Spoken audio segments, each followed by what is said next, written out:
Ya está, me parece. Ya.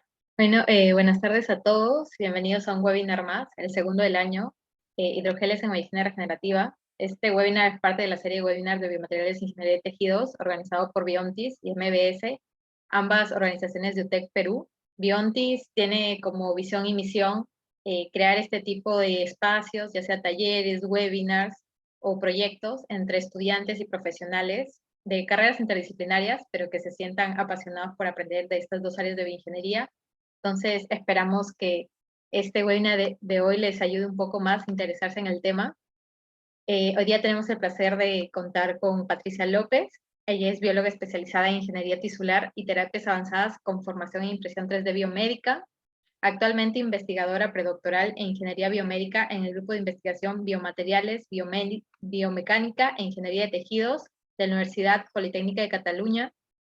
Es colaboradora en eventos de divulgación científica y proyectos de innovación docente a nivel internacional.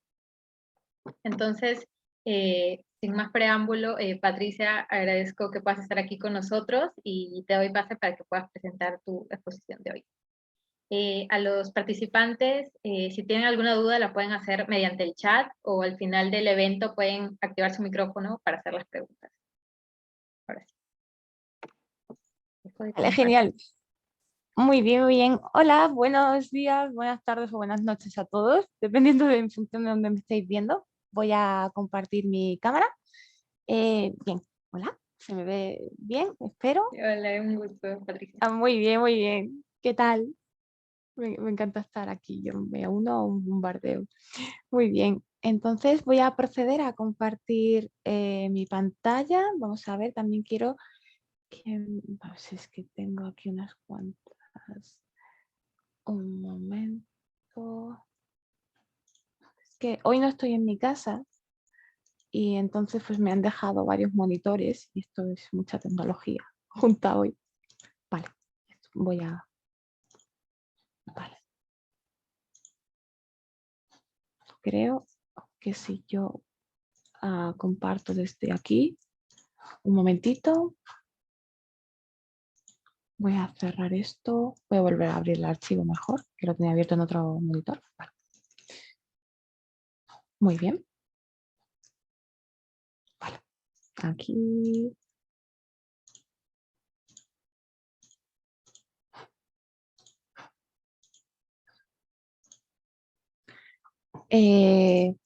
Vale. ¿Me confirmáis, por favor, que se ve? Sí, sí se puede ver. Creo que está estupendo. ¿Vale? Pues esto para mí. Vale, pues ahora sí que sí. Lo primero, por supuesto, agradecer la oportunidad que me habéis dado hoy para que comparta un poquito de mi tiempo con el vuestro, que siempre me gusta tratarlo como lo que es oro. Así que, bueno, aquí en España, que es de donde soy yo, pues son las 12 de la noche ahora mismo. Tengo entendido que allí son aproximadamente como las 6 de la tarde. Es una buena puesta en escena, me parece genial, un buen fin de semana y un viernes, así que vamos a hablar un poquito sobre hidrogeles en medicina regenerativa y concretamente en ingeniería tisular, que es en lo que yo estoy especializada. No sé si alguien me conoce de otras charlas anteriores, pero a mí siempre me gusta presentarme un poquito, tanto a nivel personal como profesional, y esto quiere decir porque que os cuente un poquito a qué me he dedicado yo en los últimos años, ¿no? Entonces, bueno, pues os comento, bueno, yo soy de España y concretamente yo de formación soy bióloga. Hice mi carrera en la ciudad en la que nací, en Málaga, y posteriormente, bueno, pues cursé mi especialidad, mi máster en ingeniería de tejidos y terapias avanzadas en la provincia de Granada. Y ahí fue la primera vez que yo tuve un primer contacto real pues, con la regeneración de tejidos, la medicina regenerativa aplicada, concretamente la regeneración de cartílago y hueso, que son los tejidos en los que yo estoy especializada. Pero esto para mí no fue suficiente. Y yo quería saber más. Yo quería concretamente especializarme en impresión 3D aplicada en biomedicina. Y eso hice. Me fui a la capital de mi país, a Madrid, a cursar el experto en impresión 3D biomédica. Y esto tampoco era suficiente.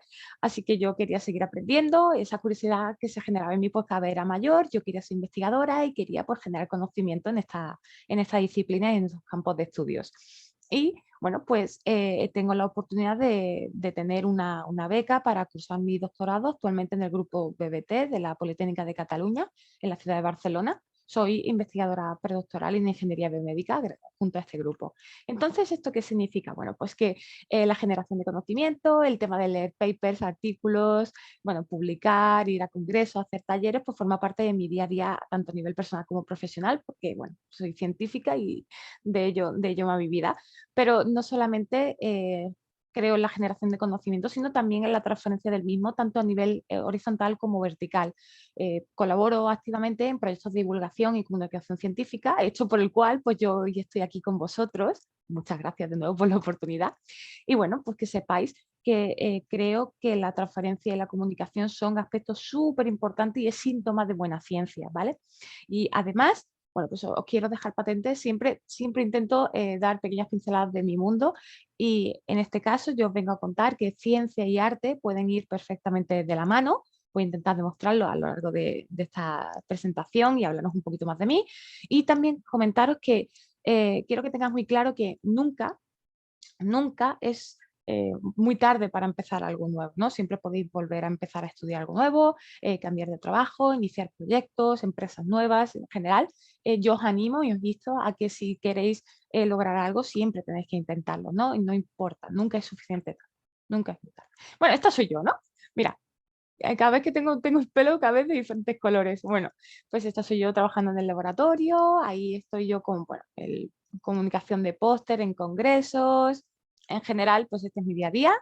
Como ya os he dicho, pues colaboro activamente en proyectos de divulgación y comunicación científica, doy clases a universitarios, bueno, también a chicos de pregrado, de secundaria, bueno, de técnicos de laboratorio, etcétera. Y siempre intento, bueno, este es mi perfil de LinkedIn, por si alguien tiene curiosidad, y siempre intento hacerlo de una perspectiva de género, porque participo en un programa de mentoría para mujeres que tienen formación tanto científica como tecnológica, en el que, bueno, mujeres más jóvenes aprendemos de otras chicas que lleven muchísimo más tiempo en el ámbito, en la empresa y en la academia, al mismo tiempo que, bueno, las nuevas incorporaciones pues van aprendiendo un poquito de nosotras y de cómo iniciarse en este tipo de empresas. Y, por supuesto, ya os he dicho que creo fervientemente en la integración de todas las disciplinas de conocimiento relacionadas con la ingeniería y la ciencia junto con el arte. De hecho, yo ahora mismo, esto es un proyecto personal, pero estoy aprendiendo a modelar en 3D, porque la ilustración científica, la impresión 3D y, bueno, en general, tener conocimientos de modelado, de arte y de ciencia se pueden integrar perfectamente y se pueden llevar proyectos personales para adelante. Y bueno, este es mi pequeño proyectito que he llevado a cabo hace un par de semanas y que estoy muy contenta y que lo sepáis. Pero bueno, dejando al margen el tema, ya me conocéis un poquito más, entonces bueno, tengo una fuerte tendencia científico-artística, intento integrarlas en todos los aspectos de mi vida. Y hoy vamos a hablar sobre ingeniería de tejidos, que bueno, lo que viene a ser las definiciones y diapositivas con mucho texto, a mí no me gustan y sé que a los estudiantes por norma general tampoco. Así que vamos a intentar pasarlas un poquito rápido. La ingeniería tisular, como estoy segura de que estáis familiarizados con la terminología, pues es una disciplina, un campo que aúna tanto la ingeniería como las ciencias de la vida, la medicina, la biología, para crear sustitutos morfofuncionales de tejidos y órganos, ¿no? Esto que dicho así suena un poco enrevesado, a mí siempre me gusta explicarlo pues como un puzzle, ¿no? En el que, bueno, si vamos a regenerar o mejorar la capacidad o características de un tejido, pues tenemos que trabajar con los elementos principales que lo conforman. En este caso, pues son las células. Estas células van a ir embebidas, las vamos a incluir, las vamos a introducir en un soporte, un biomaterial o un scaffold que les va a proporcionar el ambiente que todas las células necesitan, ¿no? Para realizar pues, todas sus actividades, tanto crecer, bueno, proliferar, desarrollarse, adaptarse, migrar o diferenciarse en el fenotipo pues, que convenga en función del tejido con el que trabajemos. Y luego en el protocolo pues, pueden estar presentes o no moléculas con cierta bioactividad, ¿vale? Factores de crecimiento, péptidos o otro tipo de partículas, ¿vale? Que lo sepáis. Bueno, pero esto en algún momento pues tuvo su inicio, ¿no? En algún señor o señora en algún momento pues se le ocurrió decir, oye, vamos a integrar la regeneración de tejidos en la medicina, vamos a hacer impresión 3D, vamos a aunar todo este tipo de cosas, ¿no? Entonces yo aquí os he plasmado un pequeño cronograma Año arriba, año abajo, ¿vale? Este tipo de fechas pues no son concretas, pero que sepáis la ingeniería tisular, bueno, Vacant y demás publicaron un artículo en el año 1990 concretamente, y a partir de esa década la ingeniería tisular tomó muchísima más relevancia en el campo de la medicina regenerativa. Cada vez hay personas que lo utilizan como términos sinónimos, hay diferencias, pero bueno, las líneas entre las disciplinas y campos de estudio de la ciencia pues cada vez son más difusas, ¿no?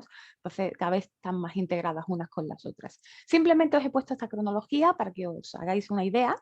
Bueno, yo estoy especializada en ingeniería tisular, obviamente, con la aplicación para regeneración de tejidos. Y fijaros, ¿no? Hablamos también de impresión 3D, hablamos del concepto de bioimpresión, que es cuando ya introducimos nuestras biotintas, introducimos células para regenerar tejidos, y hablamos de incluso ya impresión 4D, ¿no? Ya no estamos trabajando en una tridimensionalidad, sino que somos capaces de trabajar en 4 dimensiones. ¿Y cuál es la cuarta dimensión que nosotros aplicamos aquí? El tiempo, en el que somos capaces de crear materiales inteligentes que se desarrollen, crezcan y se diferencien con el paso del tiempo, ¿no? O sea, fijaros, estamos hablando un poco ya en términos de ciencia ficción, pero oye, esto cada vez se acerca más a lo que viene a ser la realidad. Entonces, simplemente que tengáis en cuenta que desde los 70 pues avanzamos muy rápido. ¿Y qué supuso? En medicina supuso un cambio de paradigma, y para ello, para entender este cambio, tenéis que estar familiarizados con el término de talla única. Veréis, os lo explico mucho mejor con el esquemita que os he puesto aquí. Esto es una pequeña representación de la sociedad de hoy en día en la que vivimos. Hay, bueno, pues hay personas cis, personas trans, hombres, mujeres, personas no binarias. Vivimos en una sociedad en la que, bueno, no solamente estamos hablando de fenotipos, sino que el genotipo, el ambiente, la educación, la sociedad, pues determina un amplio espectro de personas. Cada persona es un mundo, eso ya lo sabéis.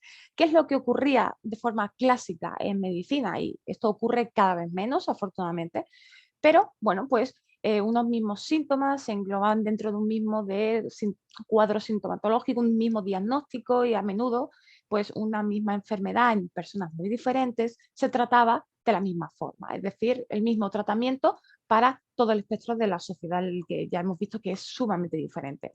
Esto afortunadamente pasa cada vez menos porque, bueno, la realidad en la que vivimos, pues esto es un poco más lógico, ¿no? La idea de la medicina regenerativa y las tecnologías aplicadas, las terapias avanzadas, es lograr una medicina de precisión, lograr tratamientos lo más personalizados posibles. ¿Por qué? Porque partimos de la base de que cada medicamento, cada fármaco, antibiótico o cualquier tipo de tratamiento para una enfermedad no te afecta a ti de la misma forma que me puede afectar a mí. Entonces, la idea es lograr un tratamiento lo más personalizado para que sea lo más efectivo y eficiente posible. Muy bien, esto en ingeniería tisular, ¿cómo lo hacemos, ¿no? Bueno, ya hemos dicho que partimos de la base de que vamos a ir formando nuestra pieza con nuestro puzzle de células, biomateriales y moléculas. Aquí son los biomateriales, este andamiaje, este scaffold, los que van a tomar principal relevancia. ¿Por qué? Porque los biomateriales tienen una gran importancia desde hace unas cuantas décadas. Vamos a hablar un poquito más de ellos, ¿vale?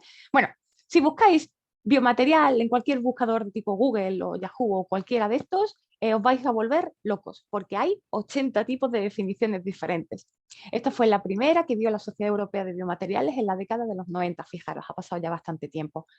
Las definiciones y los conceptos en ciencia van evolucionando, y eso también es síntoma de buena ciencia, porque las técnicas, los protocolos y en general la dinámica pues, va cambiando. Aquí os presento, bueno, pues una pequeña definición. Mira, fijaros, materiales utilizados para evaluar, curar, corregir o reemplazar cualquier tejido u órgano del cuerpo humano.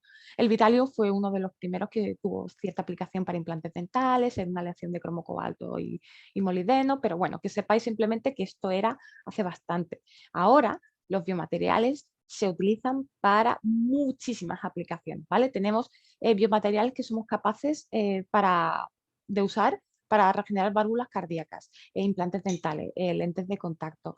Bueno, trabajamos en zonas osteocondrales, ¿no? Que es precisamente en lo que yo estoy especializada. Vasos sanguíneos, implantes de cóclea, piel, bueno, cualquier otro tipo de implante, ya lo veis, ¿no? Por ejemplo, hay biomateriales que se están investigando todavía, esto también está un poco en fase beta, pero hay algunos que ya tienen relación clínica. De hecho, yo estuve trabajando en un grupo de ingeniería tisular que precisamente trabaja con regeneración de piel en la unidad de quemados críticos, o sea, personas que tienen quemaduras de tercer grado o, bueno, fijaros, eso, la piel es el principal órgano como barrera protectora de nuestro cuerpo y no podemos estar expuestos sin ella durante mucho tiempo. Es la diferencia entre la vida y la muerte de una persona. Entonces, fijaros lo importante que es generar piel mediante ingeniería tisular para salvar la vida a este tipo de personas, ¿no? Que les das una segunda oportunidad. O sea que los biomateriales no solamente tienen potencial in vitro y en fase preclínica, sino que ya se emplean en clínica y ahora veremos también que tienen ciertos usos comerciales, ¿vale? Bueno, sus aplicaciones. Ya hemos visto dónde se pueden, varios ejemplos, en el corazón, implantes de cóclea y demás, pero bueno, es una lista tremenda. Es que es tremenda. Podríamos estar hablando de cada aplicación de los biomateriales. Esto da para muchísimos webinarios, muchísimas charlas. Cada sesión una charla, pero que sepáis simplemente, ¿no? Fijaros, para drug delivery, ¿no? Liberación de fármacos, también para educación, formación, que a menudo se suele dejar un poco de lado, pero que también sirve para entrenar a los médicos, para entrenar enfermeros, dispositivos médicos para diagnóstico, etcétera. Bueno, ¿y qué características tienen que tener los biomateriales para que se puedan aplicar en este tipo de situaciones en medicina regenerativa? Lo más importante, por supuesto, tienen que ser biocompatibles, es decir, no tienen que ser ni carcinogénicos ni citotóxicos, tienen que permitirse, hablando un poco así, estar dentro del cuerpo, sin producir la mínima variación posible en el ambiente, ¿vale? Bueno, y luego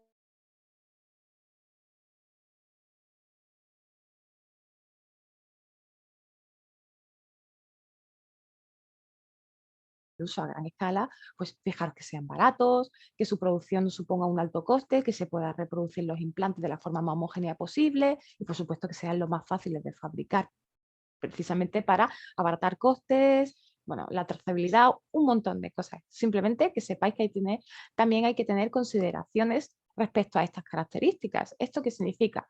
Precisamente ya lo hablamos, la composición del material, las propiedades de su superficie, la estructura, estas son como las consideraciones principales que tenemos que ver si nuestro material cumple para empezar a trabajar con él en el laboratorio como mínimo, ¿vale? Y por supuesto, muy importante, la degradación. En ingeniería tisular, cuando generamos un implante, la idea es introducirlo en el área dañada, pero que ese biomaterial sea capaz de ir degradándose con el paso del tiempo al mismo tiempo que sintetiza tejido de nuevo, ¿vale? Esa es la idea principal del protocolo. Muy bien. ¿Y cómo se fabrican? ¿Cómo sintetizamos este tipo de biomateriales? Mira, otra lista enorme. Hay muchísimas formas, ¿vale? De hecho, hay algunas de aquí que yo no he manejado nunca, pero simplemente deciros que con la que estoy más familiarizada, bueno, el microlink iónico y la manufactura aditiva mediante impresión 3D, que hablaremos luego de ella. Simplemente que sepáis que los protocolos pueden variar muchísimo en función del biomaterial, las células que utilicemos y el proceso de síntesis, un montón, ¿vale? Que sepáis que esto es un campo terriblemente extenso. ¿Y cómo se clasifican? También, si lo buscáis, encontraréis miles de formas de clasificar los biomateriales en función de su naturaleza, son naturales o sintéticos, cada uno con sus ventajas y desventajas, mientras que los biomateriales de origen natural son biocompatibles, se adaptan muy bien y en general las células lo toleran bastante bien. Sus propiedades mecánicas no son tan buenas, ¿vale? Y luego tenemos los biomateriales sintéticos, que es justamente al contrario. Podemos, precisamente como son artificiales, son sintéticos, podemos controlar todas sus propiedades mecánicas y podemos controlar su estructura y toda su formación, pero en términos de célula y biocompatibilidad, pues no son tan buenos. Con lo cual, muchas veces se opta por hacer un enfoque mixto, de mezclar un biomaterial de origen natural con uno sintético, precisamente para intentar llegar a un consenso de este tipo de ventajas y desventajas de cada tipo. Luego, ¿qué tipos? Bueno, metálicos, cerámicos, en función de, obviamente, de las propiedades que tenga, polímeros, que es con los que trabajamos, o compuestos, que estén reforzados con partículas, que sean porosos, con fibras, hay muchísimos tipos, ¿vale? Y otros tipos de clasificación, duros y suaves. Fijaros, es que hay 1000 formas de clasificar los biomateriales. Mis favoritos son el de las generaciones, ¿vale?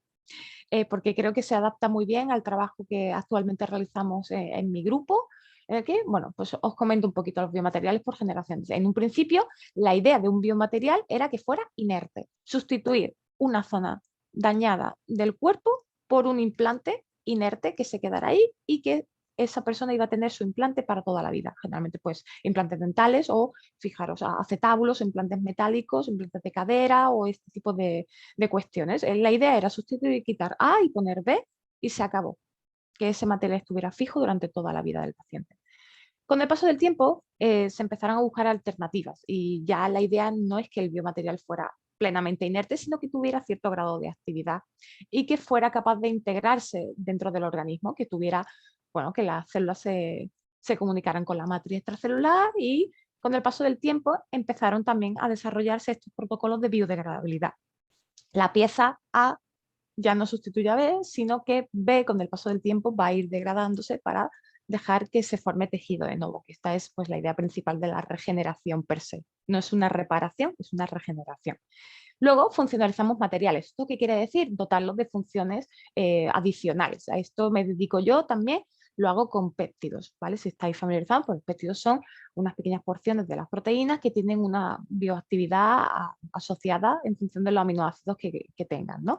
Y luego la idea de la última generación de biomateriales es dotarlos de funciones adicionales y además que sean inteligentes al mismo tiempo que tienen estas funciones de pueden ser antibacterianos, al mismo tiempo que pueden promover la adhesión de las células para una mejora del implante, o al mismo tiempo que pueden promover, sean inteligentes y pueden promover la formación del tejido. En mi caso, como yo trabajo con biomateriales para regeneración ósea, lo ideal es que mi material también tenga una capacidad osteogénica, ¿vale? Simplemente que lo sepáis. Luego, los hidrogeles son un tipo de biomaterial en el que yo actualmente estoy trabajando. Entonces, muchas definiciones. Espera un momentito. Bueno, muchas definiciones. Simplemente los hidrogeles son un tipo de biomaterial que son capaces, bueno, tienen una estructura tridimensional en redes que son capaces de absorber muchísima agua, ¿no? Tienen este aspecto de gelatina. Es una pena porque si la charla os la hubiera dado en el laboratorio o incluso en persona, sí que hubiera podido enseñar muestras y demás, sobre todo con alginato, cositas. Siempre traigo fotos. Yo sé que no es lo mismo que tener el material en la mano, pero bueno, para futuras presentaciones. Bueno, pues estas son las redes tridimensionales y fijaros, hay hidrogeles incluso que pueden absorber muchísima agua, ¿no? Son los llamados hidrogeles superabsorbentes, ¿no? Bueno, pues son blandos, son elásticos, tienen, ya os he dicho, esta estructura bueno, que le confieren unas propiedades de tipo gelatinosa y además no llegan a disolverse, con lo cual pueden estar bien en medio de cultivo con células, en medio de cultivo con bacterias, etc. O en tampones acuosos, PBS, etcétera. Muy bien, y entonces estos hidrogeles tienen la capacidad de modificar sus propiedades, ya os he dicho, de hincharse, de crosslinkar, de unirse, de reticularse y de en general modificarse mediante diferentes tipos de estímulos que pueden ser o físicos o químicos. Aquí tenéis pues una lista. ¿Con qué trabajo yo concretamente? ¿Cómo lo hago?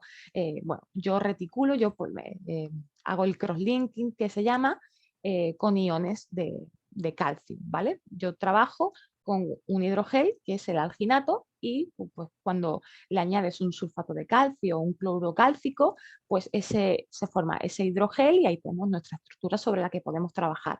Luego podemos añadirle todas las funciones que os he dicho, que yo funcionalizo los materiales para añadirle funciones adicionales a este alginato, ¿no? Luego os explicaré un poquito más adelante qué hago exactamente.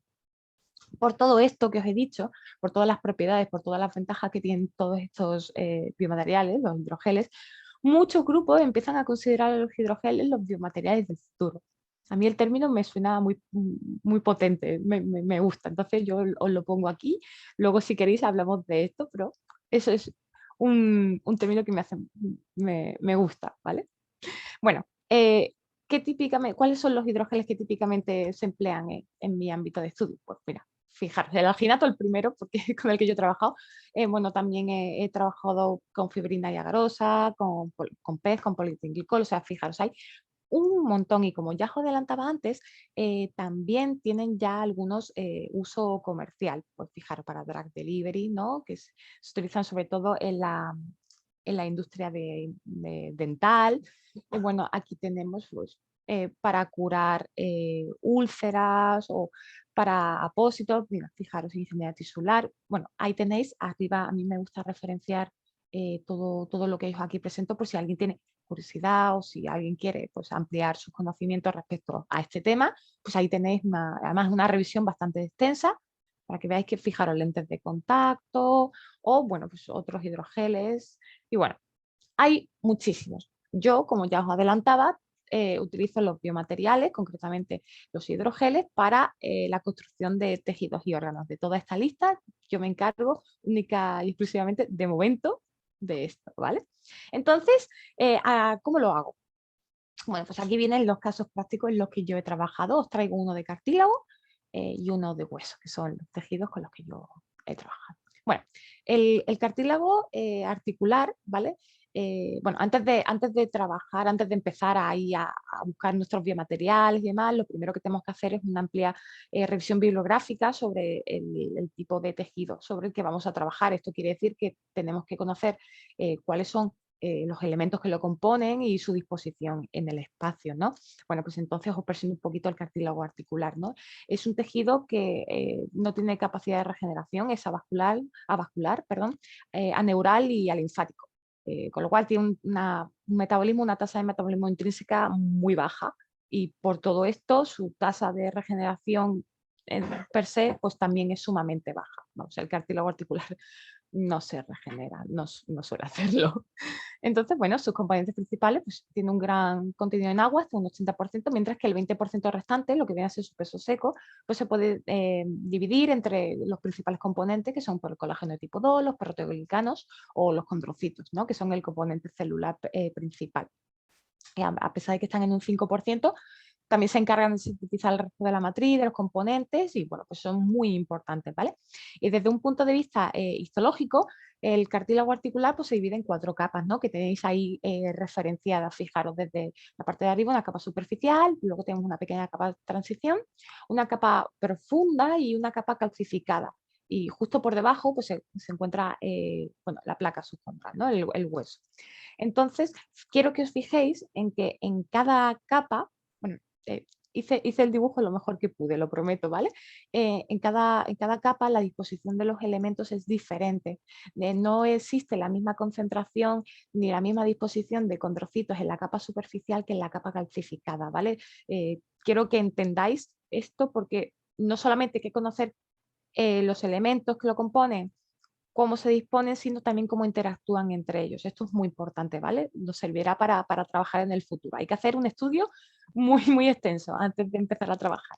Bueno, y también entender por qué es importante, ¿no? El cartílago articular, bueno, pues hay muchísimas personas, millones de personas en el mundo, bueno, los datos de la OMS del 2018 dicen que hay millones de personas afectadas por enfermedades asociadas a una osteoartritis o una enfermedad que produzca el desgaste del cartílago. Hasta un 80% de las personas que sufren algún tipo de enfermedad tienen algún problema con la movilidad, mientras que el 25% de estas pueden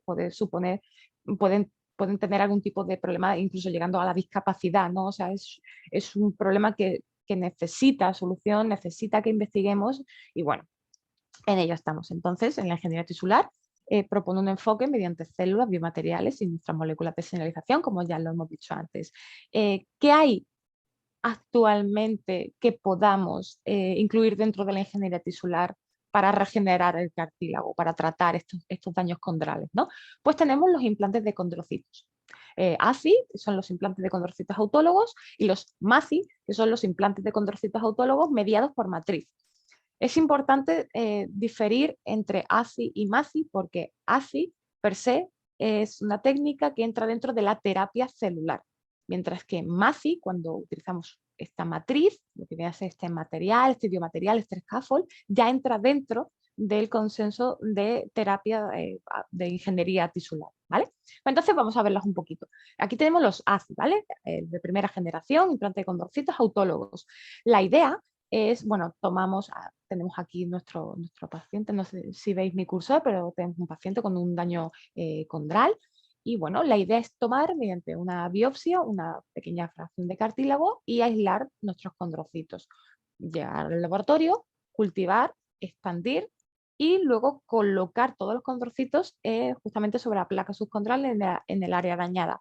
Y para evitar que se salgan o que haya algún tipo de problema inflamatorio o algún tipo de interacción que no queremos, sellamos con un pequeño parche de periósteo que no es más que pues, una pequeña porción de la tibia y cerramos.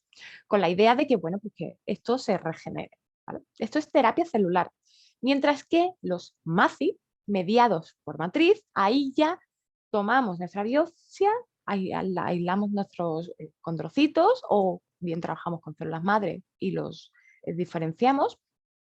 La idea es cultivar, expandir y ahora sí, no colocamos los condrocitos en la placa, en el hueso, sino que los embebemos, los incluimos en este biomaterial, este scaffold. Y esta pieza, que es la pieza de este puzzle con la que trabajamos en ingeniería tisular, lo colocamos en el área dañada. Ahora sí, esto sí se considera ingeniería tisular con la idea de que, bueno, pues esto se regenere. Pequeño resumen de la metodología o del protocolo. Por supuesto, estos protocolos pueden variar y esto va cambiando en función de los años porque las generaciones de biomateriales cambian y los protocolos de medicina en quirófano, pues esto un médico propiamente dicho os lo puede explicar mejor que yo, ¿vale? Y bueno, pues que sepáis que no solamente podemos utilizar condrocitos, sino que podemos utilizar pues, células madres mesenquimales derivadas de la médula ósea o del tejido adiposo, que son las que más se utilizan precisamente para llegar a este tipo de cuestiones. Muy bien, entonces ¿yo qué hacía? ¿Qué hacía en el laboratorio para conseguir que un médico haga eso? Pues trabajaba generando lo que se denomina microchips de agarosa. Agarosa también es un biomaterial y posteriormente la idea era incluir fibroblastos en estos chips de agarosa para que se diferencien y potenciar lo que viene a ser un medio condrogénico. Entonces, los incluíamos, los cultivábamos y cuando ya habían sido diferenciados a condrocitos, los incluíamos en nuestro biomaterial final, que lo tenéis aquí en la well plate, en el material de abajo, que es fibrina agarosa, ¿vale? Que es otro tipo de hidrogel. Un protocolo de estas características in vitro pues puede tener pues, una pinta tal que así, ¿no?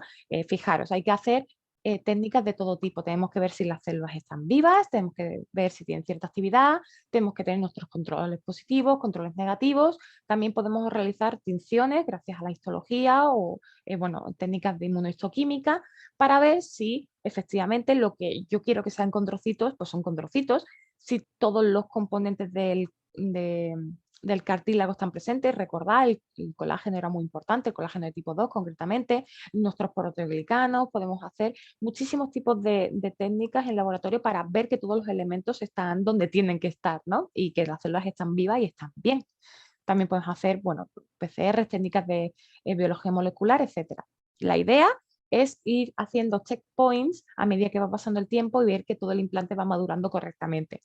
Si todo en el laboratorio sale bien, la idea es hacer transmisión clínica, pero primero tenemos que hacer los in vivos, ¿vale? Entonces, pues un ejemplo de un in vivo para regeneración con este tipo de piezas condrales, pues fijaros, ya no solamente podemos hacer histologías, tinciones, para ver todos los elementos, ¿no? Para ver si el colágeno está presente, qué aspecto tiene, si se parece al tejido que estaba ahí de base, el tejido natural, lo comparamos, y no solo a escala micrométrica, sino también a escala macrométrica. Para eso la Sociedad Internacional de la Reparación del Cartílago tiene sus propios baremos, sus propios estándares que tú te puedes regir por ciertas reglas, mediante evaluaciones y escalas diferentes, ¿no? Pero bueno, estos protocolos pueden cambiar, simplemente es un pequeño ejemplo para que veáis la cantidad de técnicas que tenemos a nuestro alcance para verificar que todo ha salido bien.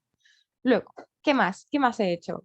Caso práctico 2. Pues en este caso os voy a hablar un poquito del alginato, que es con lo que yo estoy trabajando ahora principalmente, que ya os he adelantado, es un hidrogel. Ya veis, tiene esta textura gelatinosa y bueno, nosotros tomamos pequeñas porciones después de haberse crosslinkado, de haberse formado este hidrogel gracias al sulfato de calcio o cloruro cálcico en función de con lo que estemos trabajando, para hacer estas pequeñas piezas que tenéis ahí a la derecha, que esos son nuestros scaffolds. Ahí colocaremos nuestras células o todas las moléculas que queramos.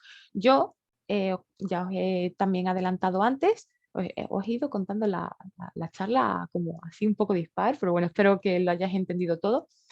Yo funcionalizo, es decir, yo añado funciones adicionales a este arginato con péptidos. Entonces yo trabajo con péptidos que promueven la adhesión celular de las células eucariotas para que bueno, las células mesenquimales con las que estemos trabajando se adhieran y esté todo perfectamente.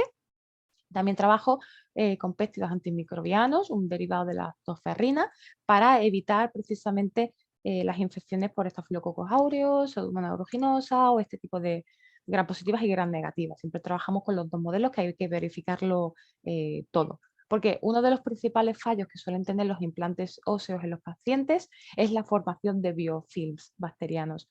Cuando unas pequeñas bacterias, una pequeña cantidad, bacterias es muy relativo ese término, infectan el implante, no pasa nada, podemos tratarlo hasta cierto punto. El problema es cuando se forma esa biopelícula, cuando el implante se recubre con un biofilm bacteriano. Cuando llegamos a ese punto, generalmente el implante falla y hay que retirarlo y sustituirlo. Eso quiere decir que tenemos que volver a intervenir a nuestro paciente. Bueno, esos son dolores de cabeza para el médico, dolores de cabeza para el paciente y en general una pérdida de calidad de vida que no queremos, ¿no? Entonces vamos a ir un paso por delante y la ingeniería tisular lo intenta, pues, precisamente añadiendo estas propiedades antibacterianas a nuestros implantes. Muy bien, y un pequeño ejemplo real de, de mi laboratorio, esto lo hice yo con un compañero, era saber, que es muy importante, en nuestra pequeña pieza, en nuestro pequeño implante, cuántas células son viables de mantener, porque no podemos llenar el pocillo todo de células y de medio de cultivo y las que estén vivas para adelante y las que no, pues no. Hay que saber exactamente cuántas células puede este hidrogel albergar, en qué cantidad de volumen, esto es muy importante, y cuánto tiempo de incubación. O sea, fijaros, son un montón de pasos que hay que tener en cuenta y bueno, pues tenemos ensayos de viabilidad. Bueno, esto al final fue un poco tedioso, pero nos salió bien. Ahí tenéis verde abajo, verde vivas, verde, verde bien, o sea, verde perfecto, todas vivas. Y nada, pues hicimos muchísimas pruebas, ¿no? 10.000 células en 20 microlitros, 20.000 células, 40.000 células en 50 microlitros, a 3 horas de incubación, a 6 horas de incubación, diferentes tiempos, ¿no? Bueno, si alguien tiene curiosidad, pues son 20.000 células en 20 microlitros, incubación 6 horas. Ya está, que lo sepáis, pues ahí está. Pero, ¿qué es lo que ocurre? Que no solamente tenemos que tener en cuenta todas las células, en todo el tiempo el volumen y demás. Si vamos a trabajar con una bioimpresora, que es, por ejemplo, mi caso, aquí ya no solamente tenemos que tener en cuenta todos los elementos, sino que tenemos que añadir las propiedades de la bioimpresora. ¿Esto qué quiere decir? Que tenemos que ver si el material se comporta de una forma viscoelástica, si esta compatibilidad celular también es posible gracias a la extrusión por la jeringa de la impresora, si el material se gelifica, la estructura, la fidelidad geométrica, el tamaño de poro, porque la célula tiene que estar lo suficientemente cómoda como para proliferar y asentarse, etc. Os he puesto aquí pues, un pequeño ejemplo. Esta foto, este ensayo no es mío, pero está referenciado por si tenéis curiosidad.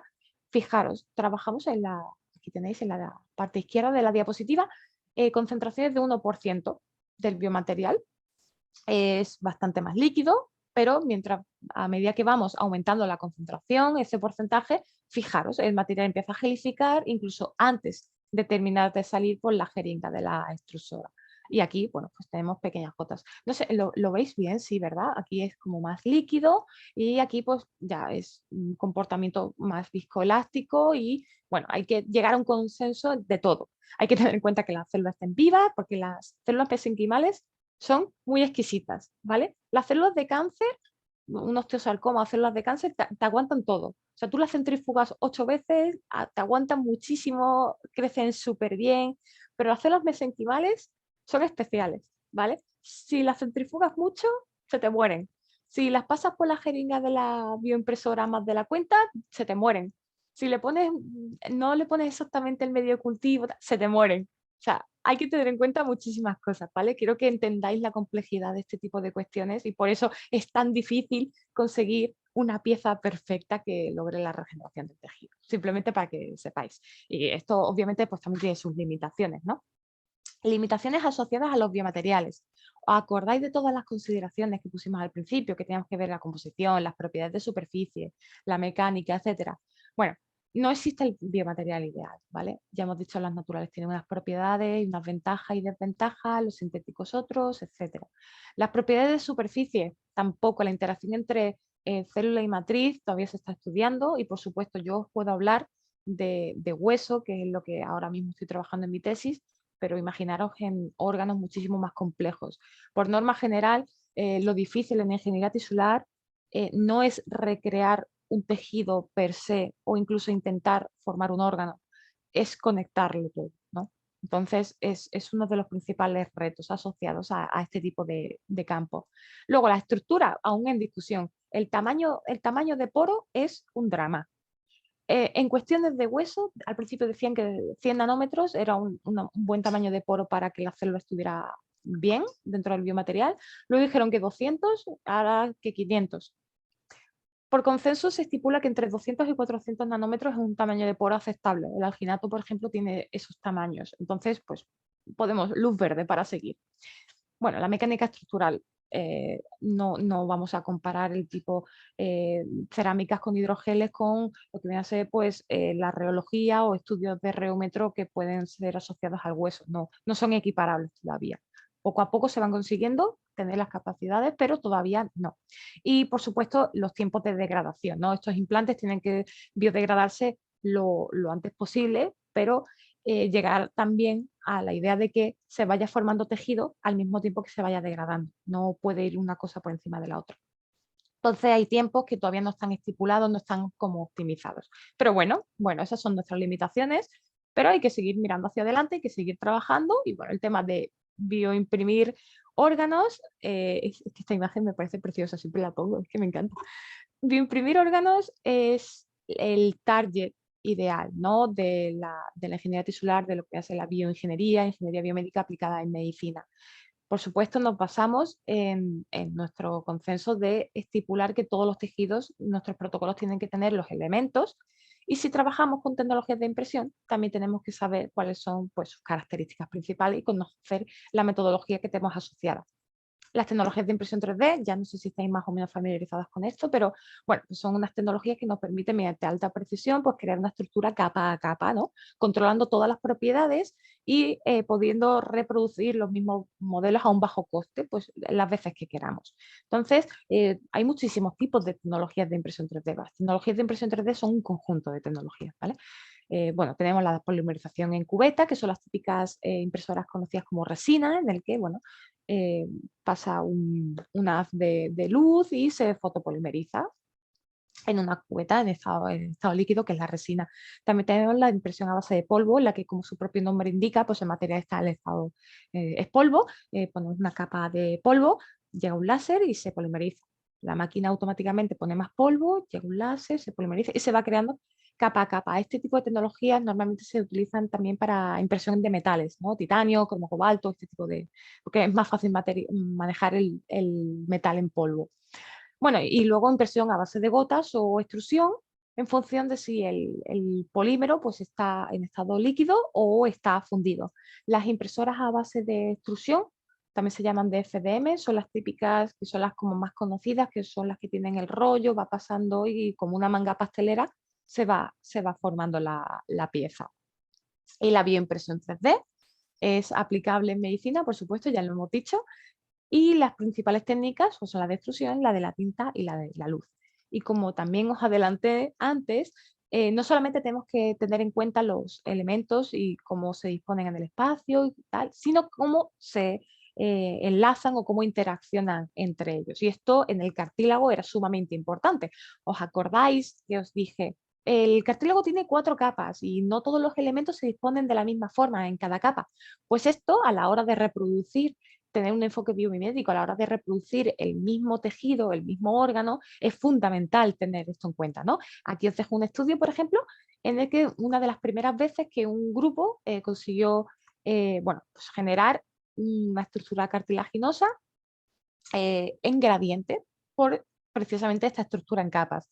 Ellos pues tomaron PEGMA, pues, un biomaterial, y condrocitos y gracias a la fotopolimerización instantánea, es decir, gota a gota y polimerizando automáticamente con luz, iban colocando todos los elementos del cartílago como ellos precisamente querían al milímetro. Entonces, pues esta técnica pues, supuso un avance y bueno, pues fue sumamente prometedor y os lo pongo aquí para que lo tengáis en cuenta. Entonces, la idea del futuro es conseguir pues, sistemas generales, ¿no? Para construir tejidos y órganos, con múltiples cabezales. ¿Esto qué significa? Bueno, que tengamos una super mega bioimpresora y que cada cabezal pues, sea capaz de destruir una biotinta diferente. Pues aquí con trocitos, aquí osteoblastos, aquí vamos a poner colágeno de tipo 1, que es muy importante para el hueso, y aquí colágeno de tipo 2, que es muy importante para el cartílago articular, y así, y así.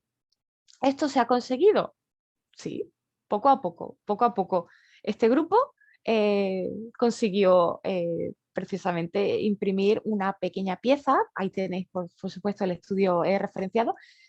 Si lo veis, la pieza es de cuestión de milímetros, ¿vale? Esto es una representación que yo os he puesto aquí simplificada, pero es muy importante fijar, fue la primera vez o una de las primeras veces que satisfactoriamente mediante este tipo de técnicas y estas técnicas de fabricación en gradiente y con capas, se creó cartílago y hueso en una misma pieza. Esto fue muy, muy interesante en su momento, ¿vale? Y bueno, luego cuando hablamos de futuro, ya es que no puedo evitarlo, siempre tengo que poner los biopens. Los biopens, ¿qué son? Mira, como su propio nombre indica, son bolígrafos que son capaces de bioimprimir in situ mediante extrusión coaxial. ¿Esto qué significa? Que tengamos un, un pen portátil, una pequeña bioimpresora que sea capaz de extruir dos tintas al mismo tiempo in situ, en quirófano. ¿Esto qué quiere decir? Que somos capaces de tener al paciente en nuestro quirófano, a intervenir, abrir, ver el defecto contra el que tiene, rellenar, cerrar. Esto es una maravilla, oiga. Esto es impresionante. Ahí tenéis, por supuesto, parte del estudio del grupo. Y bueno, ellos utilizaron GELMA, es un biomaterial con una base de metacrilato y adipocitos, ¿no? Células de la grasa. Las células de la grasa se utilizan, los adipocitos se utilizan muchísimo porque somos capaces de, mediante una técnica mínimamente invasiva, obtener una pequeña porción de tejido adiposo y además el tejido adiposo es bastante agradecido. Podemos conseguir cultivar y expandir a partir de una pequeña muestra y tener un gran número de células, ¿no? Entonces, pues se pueden utilizar muy bien.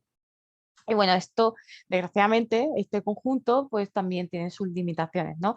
Si bien es cierto que tiene cierto uso comercial, bueno, el biopen no, el biopen está todavía en estudio, pero ya hay biomateriales con translación clínica y uso comercial incluso, pero aún hay ciertas limitaciones en ingeniería tisular y en ingeniería biomédica aplicada a la medicina. ¿Cuáles? Bueno, las intrínsecas, ¿no? Las que ya hemos visto antes, aplicadas al propio biomaterial. No existe el biomaterial perfecto, las células se te mueren en el laboratorio, hay que probar muchísimos tipos de combinaciones, cada persona es, por supuesto, un mundo, necesitamos el tratamiento lo más personalizado posible, etcétera. Las limitaciones intrínsecas per se de la propia técnica. Todo el tema de trabajar con la bioimpresora no solamente es importante a nivel de metodología propiamente dicha en el laboratorio, sino que, oye, también hay que tener en cuenta quién va a manejar la bioimpresora en el laboratorio. ¿Lo hace un biólogo? ¿Lo hace un ingeniero biomédico? ¿Lo hace un ingeniero industrial? ¿Lo hace un médico? ¿Lo hace un técnico? ¿Alguien que esté formado exclusivamente para eso, pero no tenga cierta formación en otro tipo de disciplinas? ¿Quién maneja la bioimpresora, ¿no? Eso hace falta también llegar a un pequeño consenso, poco a poco se va llegando. De hecho, hay un montón de empresas que ya empiezan a comercializar bioimpresoras y los laboratorios de I+D pues empiezan también a trabajar con ellas. Y bueno, pues por supuesto la seguridad, ¿no? La trazabilidad. Ya no solamente el hecho de que estemos trabajando con donación de órganos o trasplantes, sino que estamos trabajando con células madre. Los donantes son muy importantes. Bueno, la ingeniería tisular es una alternativa muy potente para dejar de lado la experimentación en animales y la donación de órganos, los trasplantes. Cuando seamos capaces de generar nuestros propios órganos in vitro, podremos trabajar sobre modelos enfermos, podremos trabajar para regenerar un órgano, para lograr la máxima biocompatibilidad con el paciente, etc. Estas son cuestiones muy interesantes. De hecho, se trabaja con organoides y, bueno, es que es un campo, es que es un campo maravilloso, es que a mí me encanta. Pero no tenemos suficiente tiempo para hablar de todo esto, simplemente que tengáis una noción de que la ingeniería tisular es un campo maravilloso, ¿vale? y la ingeniería biomédica y todo el tema de los biomateriales, pues es alucinante, ¿vale? Os insto a que si tenéis curiosidad sigáis informándoos y sigáis aprendiendo por vuestra cuenta. Bueno, luego una ley universal, ¿no? Que une tanto el uso de las células madre como el uso de las bioimpresoras. Este tipo de cuestiones pues también son muy importantes. Y las ciertas recomendaciones, también os dije que la Sociedad Internacional para la Reparación del Cartílago pues estipula ciertas recomendaciones y buenas prácticas de laboratorio que siempre son muy importantes, ¿no? No solamente en ingeniería tisular, sino en todos los ámbitos de la ciencia y en general en todos los ámbitos de la vida, ¿vale? Pero bueno, que lo sepáis. Y bueno, pues pequeñas conclusiones que hemos sacado de esta presentación.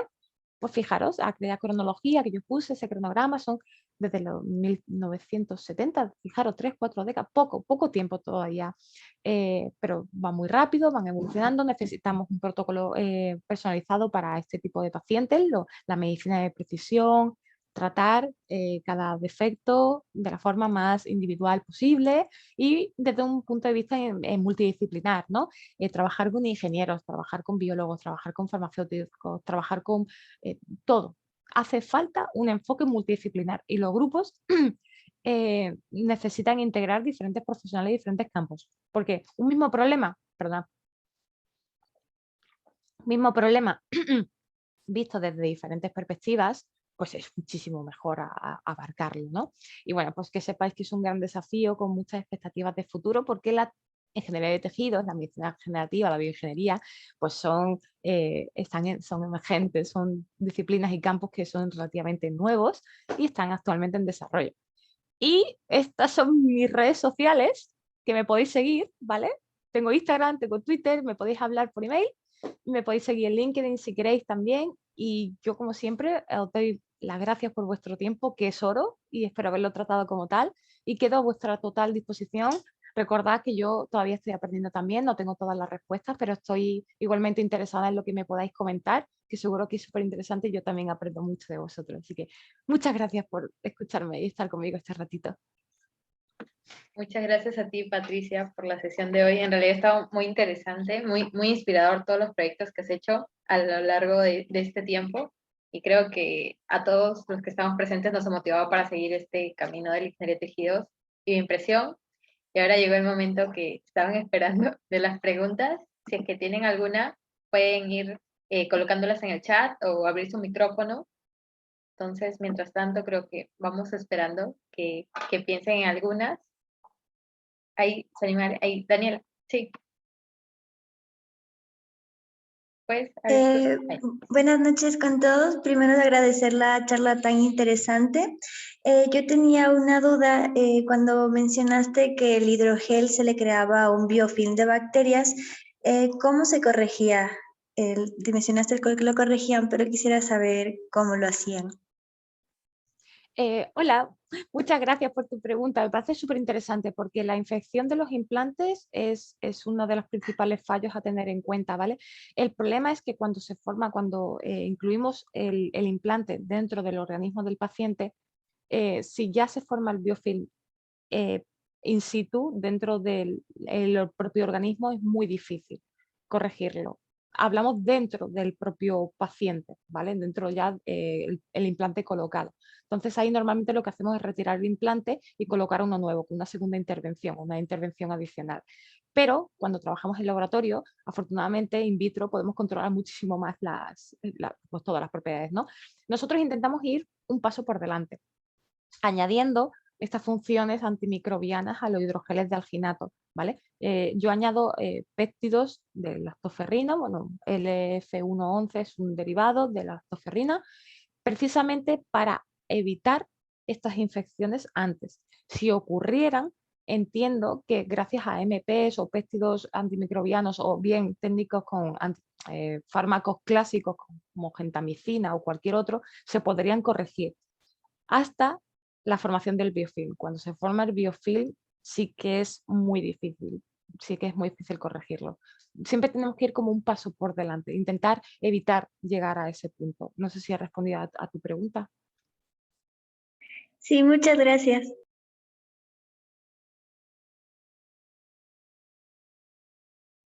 Genial. Aquí hay otra pregunta de Gustavo. Nos pregunta, ¿la medicina personalizada se puede considerar como algo relativamente caro o es un concepto erróneo al respecto? Oye, es muy buena pregunta, muy buena pregunta. Yo creo que todo es hasta cierto punto relativo. Yo creo que es caro ahora mismo. Bueno, sí. Quiero decir, yo te hablo de mi campo de estudio, que es el único que controlo, porque es los precios de otras técnicas, otros protocolos, otros tratamientos, pues ya ahí sí que yo me pierdo y yo no puedo hablar de lo que no sé. Pero nosotros, sin ir más lejos, el hecho de que un hospital en mi país pueda adquirir una bioimpresora para trabajar en este tipo de cuestiones todavía es algo que escapa un poco al tema económico y también al hecho de que la mayor parte de las tecnologías y terapias que nosotros trabajamos in vitro todavía no tienen traslación clínica, salvo, por ejemplo, el tema que hablamos de lo de la piel, ¿no? Con las unidades de quemados críticos. En este tipo de cuestiones, concretamente en ese, sí que lo sé, y hacer piel es relativamente fácil. En un principio sí que era bastante caro porque no estaba ni optimizado el procedimiento.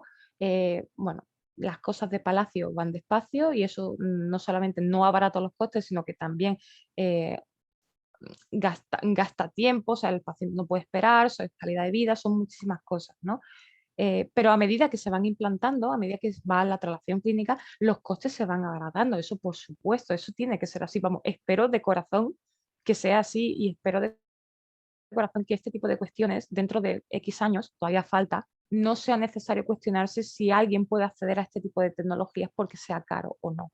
Entonces, el concepto creo que es ciertamente relativo. Creo que desde un punto de vista de tiempo y un punto de vista de metodología actual. Pero es muy interesante. Yo no sabría darte una respuesta concreta. Te podría dar una respuesta relativa a mi campo, pero la medicina de precisión, la medicina personalizada, abarca muchísimos otros campos. Entonces, es un poco, no sé, ¿sabes?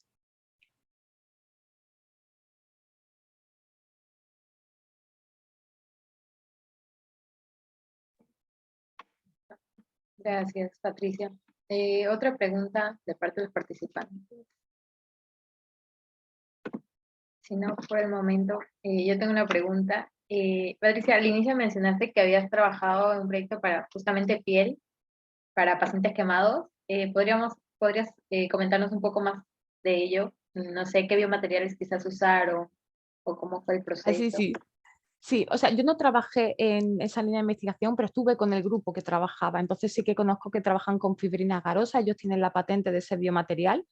Y sé que ellos sintetizan piel, si no me equivoco. Fijaros, in vitro lo hacen en well plates con transwell que separan un tipo celular de otro, precisamente. O sea, en general, piel, yo pensaba que era bastante más complejo mediante técnicas clásicas de ingeniería tisular, ¿vale? Pero ellos lo hacen de esa forma, mediante técnicas clásicas. Y luego también en mi país hay una investigadora que se llama Nieves Cubo, que fue la primera mujer que consiguió, la primera investigadora que consiguió modificar una bioimpresora precisamente para imprimir piel. Y soy muy fan de ella. O sea, a mí sus estudios me gustan muchísimo. Y de hecho da clases en un máster aquí en España, si no me equivoco, pero su trabajo me gusta muchísimo y también trabaja con piel, o trabajaba, ahora no, el último año no sé qué está haciendo, pero sí que también, si te interesa el tema, te aconsejo que sigas su línea de investigación, que es muy, muy bonita. Gracias. Sí, justamente leí ese paper que mencionas de la conversión de la impresora a una impresora 3D, entonces sí me parece muy interesante. Y ya apunté los nombres de los demás investigadores para también leer un poco más de ello. También nos preguntan, Gustavo, ¿es posible utilizar hidrogeles inteligentes para la liberación de fármacos, como por ejemplo analgésicos para el dolor a corto plazo?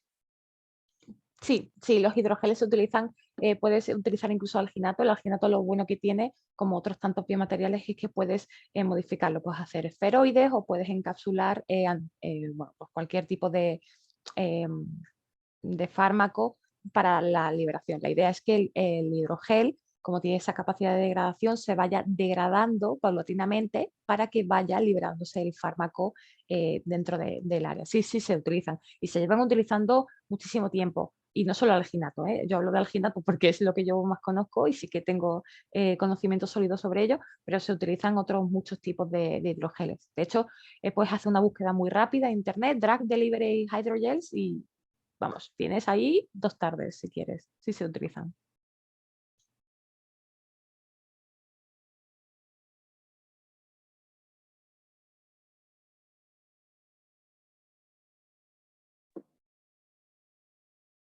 Sí, quedó todo claro, Gustavo. Espero que sí, ¿eh? Espero que sí. Sí, creo que sí. Mientras siguen pensando, ay, sí, muchas gracias. Ah, estupendo, genial. Mientras quizás están pensando en más preguntas, yo tenía otro, quizás nos podrías explicar así, a modo de resumen, cómo hiciste los procesos que nos contaste de la unión de péptidos al alginato, por ejemplo, o a los polímeros que usaste, en términos más que nada de procedimientos de laboratorio, no sé qué métodos utilizaste. Vale. Sí. Pues mirad, yo trabajo con alginato al 2%, eso significa que simplemente ponemos 2 gramos de alginato en 100.000 litros de agua destilada y lo dejamos disolviéndose pues toda la noche, ¿no? Y luego, posteriormente, tenemos que activar, bueno, voy a intentar no utilizar mucha terminología muy técnica. Digamos que el alginato tiene unos grupos en su estructura química que hay que activar para que se puedan producir enlaces para coger tomar esos péptidos, ¿no? Entonces, hay que modificarlos con moléculas intermediarias. Yo utilizo EDC y NHS, son compuestos que activan los grupos del alginato. Posteriormente, cuando se han activado, bueno, hay que probar diferentes proporciones, volúmenes y demás. Pues eso es optimizar un protocolo. Hay muchos papers que la metodología te la ofertan. Hay que modificarlos, hay que modificar este alginato con otra molécula intermediaria que va a ser la que nos va a permitir la unión entre el alginato y el péptido. Esta molécula yo utilizo PDEA, ¿vale? Se llama PDEA. He utilizado otras como el norbornene, otro tipo de moléculas, pero los mejores resultados los he obtenido con PDEA. Posteriormente, para eliminar esta molécula intermediaria y que solo quede la que está unida al alginato, hay que proceder a diálisis. Eso significa, bueno, pues una pequeña bolsita de diálisis dentro de un vaso de precipitado, por ejemplo, en agua destilada, en diálisis durante 4 días. Hay que cambiar el agua cada hora. Eso es muy importante para que no se sature, porque bueno, puede haber ósmosis indirecta y puede el agua entrar dentro de la bolsa de alginato y eso también modificaría las propiedades, ¿no? Cuando hemos acabado estas 4 días de diálisis con PDA, ahora lo que hacemos es introducir el péptido, porque ya tenemos la molécula intermediaria que nos va a permitir enlazar este péptido. El péptido se sintetiza previamente por una metodología que es SPPS. Es añadir aminoácido a aminoácido haciendo eslabones de cadenas. Esto se hace es un protocolo un poco más largo, si queréis luego lo explico, pero nosotros sintetizamos nuestros propios péptidos. ¿Por qué? ¿Por qué sintetizamos nuestros propios péptidos y no los compramos? Precisamente para controlar todos los aminoácidos que lleva, en qué proporción y cuáles son las propiedades, ¿vale? Podemos controlar toda la secuencia de aminoácidos y en última instancia controlar la secuencia de aminoácidos quiere decir controlar todas las propiedades de ese péptido, ¿vale? Entonces es muy importante. Bueno, pongamos que tenemos nuestros péptidos sintetizados. Creamos una atmósfera inerte con nitrógeno y inyectamos. Disolvemos nuestro péptido es polvo, lo disolvemos y lo inyectamos dentro de la bolsita de alginato que estaba en diálisis y procedemos a otra diálisis. Estas más cortas son entre 24 y 48 horas y en principio ese alginato ya estará modificado con el PDA, que es la molécula intermediaria, y estará funcionalizado con nuestro péptido, que nuestro péptido será el que nosotros hayamos sintetizado previamente y tendrá las capacidades o las propiedades que nosotros queramos. Y luego, bueno, lo liofilizamos y lo guardamos o bien procedemos a hacer las piezas pequeñitas, porque claro, todo este alginato está líquido per se.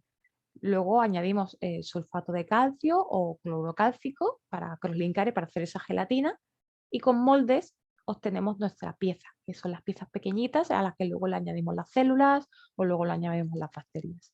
Así un poco a grosso modo y tal y explicado así, eso es lo que hacemos. Estos son puede ser perfectamente semanas de trabajo. Claro. Espero que si tienes cualquier pregunta me lo dices, ¿eh? Que yo he explicado así un poco rápido, pero conlleva mucho trabajo, no te voy a decir que no. Sí, yo imaginaba la cantidad de tiempo también que se necesita. Dijiste tecnología CSPS, ¿cierto? SPPS, sí, síntesis de péptidos en fase sólida. Ah, Sí. creo que ese es como que el método clave que buscaba, esa palabra para entender un poco mejor. Me parece que hay una pregunta más en el chat. Por lo que nos has dicho que ya se ha logrado la impresión de piel, hueso, músculo, ¿es también posible ya a futuro la impresión de un ojo? De un ojo. Mira, pues no lo sé, o sea, supongo, pero no lo sé. En mi grupo hay una chica que trabaja con ojos, pero trabaja con prótesis metálicas para implantar y mejorar los implantes de córnea y demás. Pero no, la verdad es que sé que córnea sí, o sea, quiero decir, biomateriales para córnea sí, pero lo que viene a ser, supongo que me preguntas, entiendo, por la estructura del globo ocular entera, con todos sus nervios, toda su musculatura. Entonces, eso es, yo creo que lo más difícil, como siempre digo, es conectarlo. Es conectarlo, quiero decir. Tú puedes, es fácil imprimir piel o imprimir hueso, porque hasta cierto punto, o cartílago, el cartílago no tiene ni vasos sanguíneos. Entonces tú imprimes, metes la pieza y te olvidas, no tienes que conectarlo, pero imagínate imprimir corazón. Corazón sí se está empezando a lograr. De hecho, se ha logrado ya que respondan a impulsos eléctricos y todo. O sea, es una maravilla. De ojos no lo sé. No sé, mira, lo buscaré ya por curiosidad. Supongo que habrá ciertos grupos que lo hayan intentado por lo menos, eso seguro. Pero no sé cuál es el estado ahora mismo de ese elemento, la verdad. Lo buscaré, lo buscaré.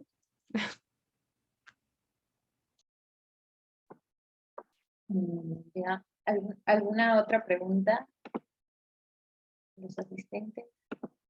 Si no es así, ya para cerrar, una pregunta más que no tiene tanto que ver con la investigación, sino con el diseño de tus diapositivas.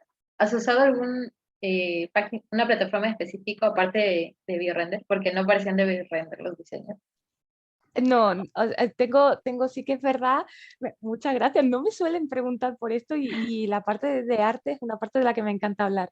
A mí la ilustración científica me gusta muchísimo, sí que es verdad que hay pequeños iconos de BioRender que seguramente lo habéis visto porque es una plataforma que se utiliza muchísimo, pero no, el resto de diapositivas o el resto de esquemas son de autoría propia, o sea, que están hechos con Photoshop, con CorelDRAW, con Illustrator, sí.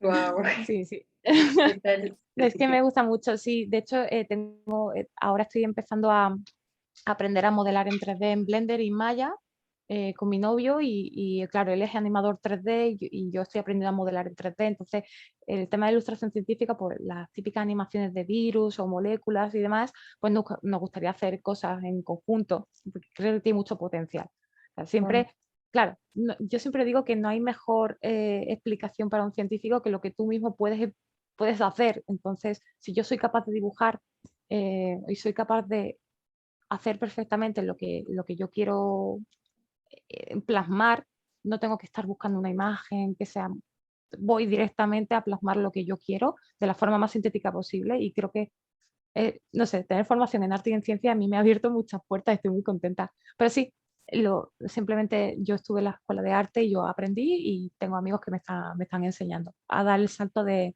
tradicional a digital. Están bien bonitos los gráficos, la verdad. Muchas Sí. gracias. Ahí Muchas nos gracias. comentan también muy genial las diapositivas. Sí, es bien visual sobre todo, entonces eso creo que nos ha mantenido atrapados. Creo que ya, sí, una última pregunta. Dice Noelia, buenas noches Patricia, es un gusto escucharte. Me gustaría saber si has visto alguna de nuestras publicaciones de Biontis y qué te han parecido. ¿Tendrías alguna sugerencia para nosotros? Muy buena pregunta.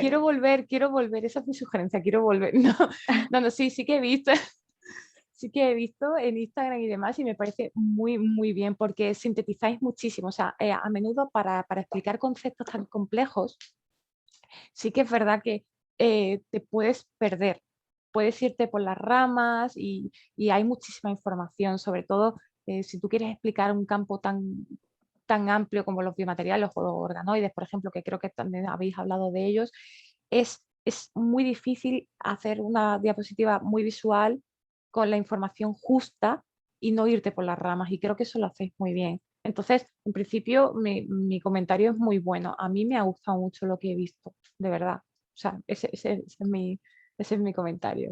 De Muchas verdad, lo gracias. hacéis muy bien.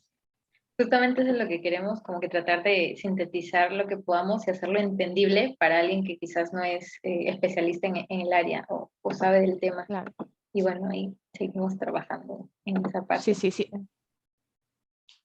Bueno, entonces creo que ya no hay más preguntas. Nuevamente agradecerte, Patricia, por estar el día con nosotros y obviamente esperamos tenerte para un próximo webinar o evento que tengamos. Será un placer y bueno, gracias a todos los asistentes por su tiempo y esperamos que puedan asistir para los próximos eventos también. Gracias Vale, muchísimas y pasen un gracias. buen fin de semana. Muchas gracias por la Gracias. oportunidad.